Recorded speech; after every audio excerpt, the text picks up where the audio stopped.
Hello everyone, welcome back to my YouTube channel teaching subject. This is Nikita Tiwari. आज की video में हम बात करने जा रहे हैं आपसे डीएलएड दिल्ली डाइट। और कोई भी डीएलएड आप किसी भी स्टेट से अगर डीएलएड कर रहे हैं तो उसके रिगार्डिंग आपका एक क्वेश्चन आता है कि मैम क्या हम डीएलएड और ग्रेजुएशन एक साथ कर सकते हैं या नहीं। तो देखो, रूल के अकॉर्डिंग मैं बात करूं तो आप कहीं भी डीएलएड के साथ अपना कोई भी रेगुलर डिग्री कोर्स या कॉरेस्पॉन्डेंस डिस्टेंस मोड से भी अगर आप करना चाहें तो वो नहीं कर सकते हैं। इसका प्रॉपर एक जो रूल है जो आपके प्रोस्पेक्टस में लिखा होता है वो मैं आपको यहाँ पे शो कर रही हूँ। इन लाइंस को आप अच्छे से पढ़िए, वीडियो को पॉज करके।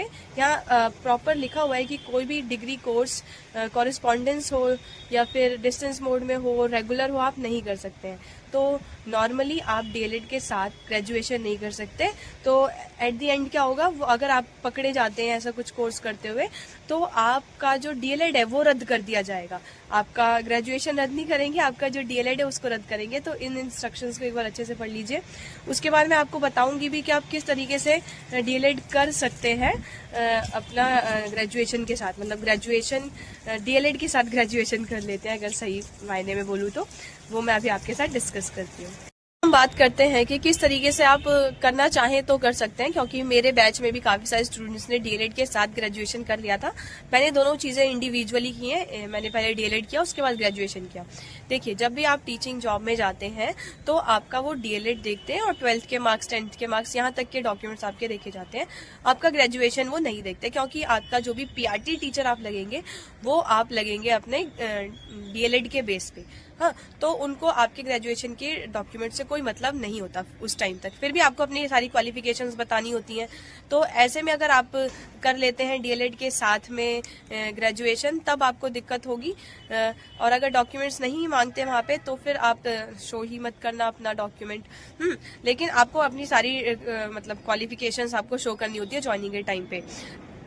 तो आप देख लीजिए कि आप किस तरीके से करना चाहेंगे। अगर आप करना चाहे इस रिस्क के साथ, क्योंकि बाद में आपकी कोई एक डिग्री वो लोग इनवैलिड कर देंगे, और इनवैलिड भी कौन सी होगी, आपकी डीएलएड वाली डिग्री इनवैलिड होगी।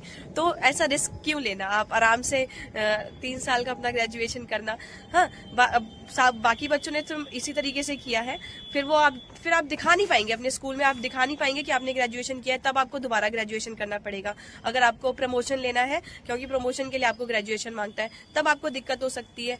तो थोड़ा सोच के और फिर डिसाइड करिए कि आप डीएलएड साथ करेंगे या अलग।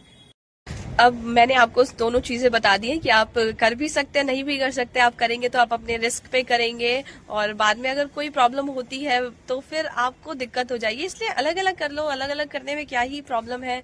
बट अगर आप चाहते हैं कि आपको बीएड भी करना है आगे और आपके पास ज्यादा टाइम नहीं है, तो आप या तो अगर प्राइमरी टीचर लगेंगे तो आपको ग्रेजुएशन को हटाना पड़ेगा, और जब आप मतलब बीएड के थ्रू टीजीटी बीजीटी लगते हैं तो आपको डीएलएड को मतलब हटाना होगा। तो इस तरीके से आप अपने माइंड का यूज करिए और फिर खुद डिसाइड कीजिए कि आप कौन सा कोर्स करना चाहेंगे।